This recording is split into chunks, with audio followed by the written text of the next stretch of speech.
ప్రత్యేక రాష్ట్రం కోరుకోవటం వేరు. అది ఎవరికి మాట్లాడాలి? పట్టించుకోవడం గారు తెలంగాణ రాష్ట్రం ఉద్దేశించి కాదు కదా, తెలుగు ప్రజలు కావచ్చు, ఆంధ్ర తెలంగాణ 100% భూమిపుత్రులు జాగిరే కదా. దాన్ని ఎవడు కాదు త్యాగం చేశారు. నన్ను అడుగు పెట్టని కూర్చోబెట్టి గొడవ పెట్టలేదు. తెలంగాణ భారతదేశంలో అంతా తెలుగు వాళ్ళందరికీ రాష్ట్రం కావాలని రాకూడదు. ఇక్కడ హాస్పిటల్ ఆపరేషన్ చేయించుకుంటాం, ఒకరు మాట్లాడచ్చు, 10 మంది మాట్లాడచ్చు. కానీ గద్దర్ గారు ఎప్పుడు ఇలా మాట్లాడలేదు. నేను అంటుంది ఏంటంటే ఇట్స్ నాట్ అజయ్ కుమార్ తెలంగాణ గారి శిష్యులే కదా, ఆంధ్ర గురించి కాదు.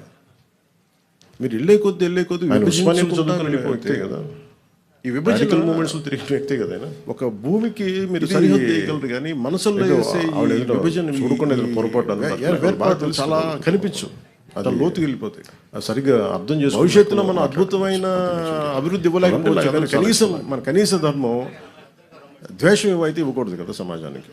అది ఎవరికి మాట్లాడాను అంతకుమించి తప్ప తెలంగాణ ప్రజలు ఉద్దేశించి ఆయన కూడా నాకు తెలిసి ఆయన ఒక రైట్ పర్స్పెక్టివ్లో అని ఉంటారు. కానీ ఒకసారి నేను చెప్పింది చూస్తుంటే నాకు అలా ఉండేది కదా.